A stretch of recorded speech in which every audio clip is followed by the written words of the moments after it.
What is one key message you'd like to share with parents, educators, and therapists who are working closely with non-speakers?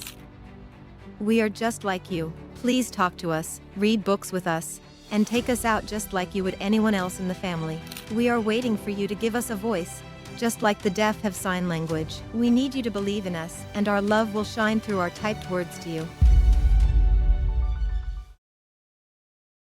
Hello, everyone, and welcome to the India Autism Center podcast, your space for real conversations about autism, inclusion, and the power of communication. I'm your host, Sakhi Singhi, and today's episode will really open your eyes and your heart.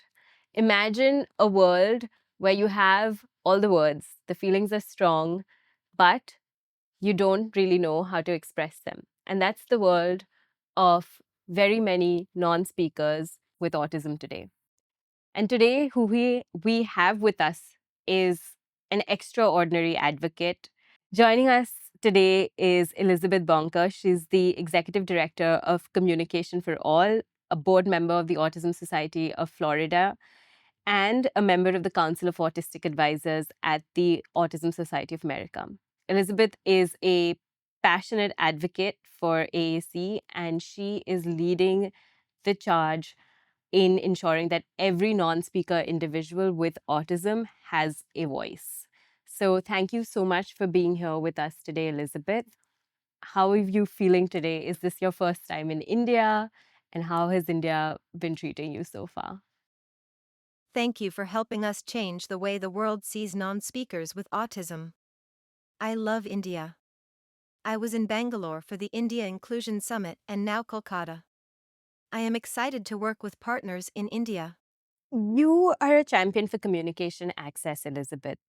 For the viewers who are not familiar with AAC, can you walk us through what AAC is and how that helps individuals who are non-speakers to really communicate?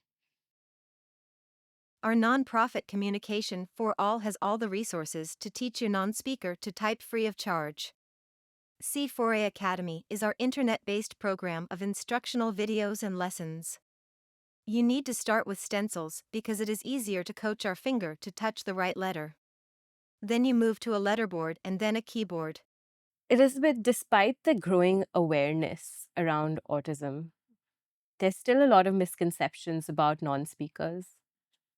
Um, your advocacy work, what are the misconceptions that you're trying to bust and you wish people understood more about non-speakers with autism? Non-speakers with autism have a motor disorder, not a cognitive one. We understand everything around us, but we can't get words out of our mouths. Many of us also suffer with dysregulation, and that is why Communication for All has launched Regulation for All to give non-speakers the tool to get calmer bodies and a better quality of life. I don't really know how to frame the question, but I want to ask Elizabeth about her personal journey. So, Elizabeth, would you have a question um, that I can ask you as to how you started this? I learned to type when I was 5 years old when my mother found a courageous Indian woman named Soma. I was finally freed from my silent cage. With typing, I was able to go to regular school and graduate at the top of my class at college. Our message is that all non-speakers from 5 to 95 should be given the opportunity to learn to type like I was. Elizabeth, I believe this an AAC device? And are there different AAC devices that exist? And should parents, is there any way that you can guide maybe parents or non-speakers as to choosing the right AAC device for them? The computer, keyboard, iPad, stencils and letterboards are all AAC devices. In our C4A Academy program, we show parents and teachers how to start with the stencils with the alphabet on 3 boards. Please don't start with a keyboard. Non-speakers can learn to type with C4A Academy. Elizabeth, your work is truly, really inspiring. And before we wrap up, what is one key message you'd like to share with parents, educators, and therapists who are working closely with non-speakers? We are just like you. Please talk to us, read books with us, and take us out just like you would anyone else in the family. We are waiting for you to give us a voice, just like the deaf have sign language. We need you to believe in us, and our love will shine through our typed words to you. That's really beautiful. Thank you so much, Elizabeth, for sharing your insights with us today. Your advocacy and dedication to ensuring communication accessibility for all is honestly truly inspiring, and it's such a pleasure to have had you here with us.